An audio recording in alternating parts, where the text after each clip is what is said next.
Sweens, first of all, a trip to Halifax in midweek. We'll just touch on Saturday's results. How have you seen that one now that you have had time to digest it? Yeah, it's majorly disappointing. No one likes losing football games, but I think it's the manner we lost it in. I didn't think we were at our best by any stretch of the imagination, but I thought we were relatively comfortable at the time where we were leading 1-0. Looking to make a substitution, and before you can make the substitution, 43 seconds later you go from leading the game to losing the game. It's obvious that can't happen. We know the reasons why it has happened, and it's up to us to rectify it. Yeah, and going into the Halifax game now, is it a case of a decent result will mean so much in terms of gaining confidence and putting yourselves back in a really good position? We need to win football games. This is the next one in a long list of games coming up. We've got to do the things that in the past has made us successful. At times we've veered away from that a little bit, and I don't think that's a conscious decision. I think that's just sometimes a lack of confidence at times, a lack of form in certain players and stuff like that. But we know when we're at our best, there's certain things that we do as a team and an individual. We'll need to do that tomorrow night to get a result. How have you assessed Halifax so far this season? Have you looked at them much recently?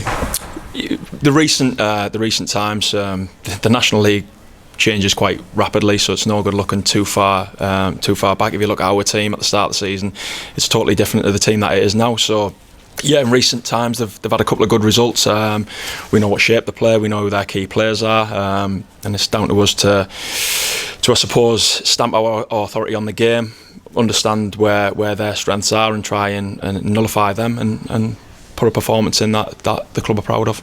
Yeah, how important is it to stamp your authority on teams, especially away from home, where maybe there is a bit less pressure to play on?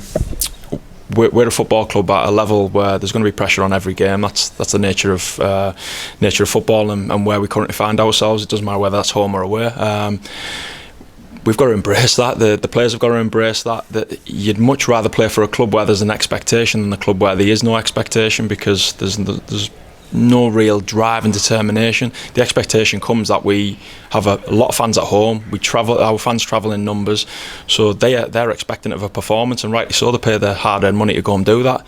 That's a privilege to have that. There's hundreds and hundreds of footballers down the pyramid that'd love to have that type of support and following and pressure, as you mention it. But yeah, we've got to thrive on it.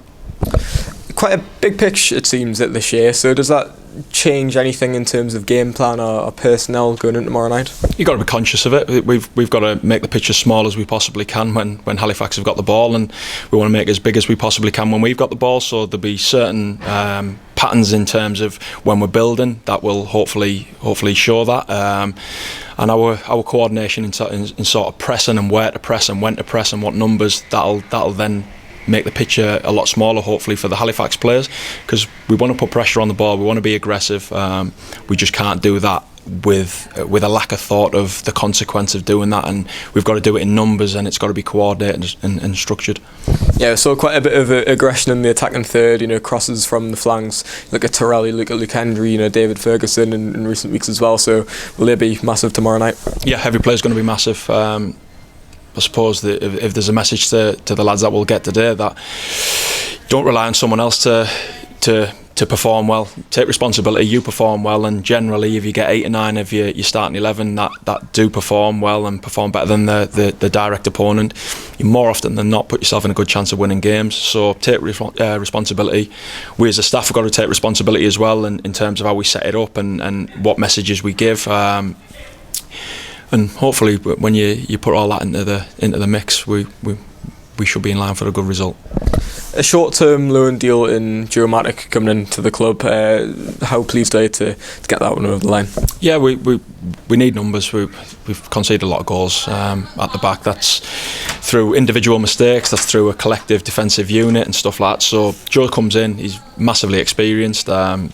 Played a lot of games in the Football League. He's left-sided. He's a defender, so we're hoping he adds to the group, and not only brings his own individual qualities, but makes those around him a little better as well, because that's a sign of a good player as well, that the impact they have on the teammates around them. Yeah, with his experience and leadership skills, is it very much a signing that'll bring a lot off the pitch as well, on it? Hopefully, I don't know him personally too well. We'll find out in the next days and weeks. But yeah, like I say, if I'm a player sat in the dressing room and I see his CV and the teams he's played for and the games he's played, I think that gives me confidence that he's a player of calibre, and hopefully he can add to our group. Yeah, and just finally, do you have an injury update you can provide? I know Zach Johnson obviously unfortunately went off early at the weekend, so is there any update on him? Zach's is a minor issue, as I'm led to believe. I'm not a qualified physio, but yeah, he felt something in his groin. Whether or not that's enough to keep him out for a long period, I don't think it is. It might be days more than anything else, but we'll see how it settles down today. We'll make a decision on whether he's involved in the squad, obviously after the session. But yeah, I think it's a short term more than a long term.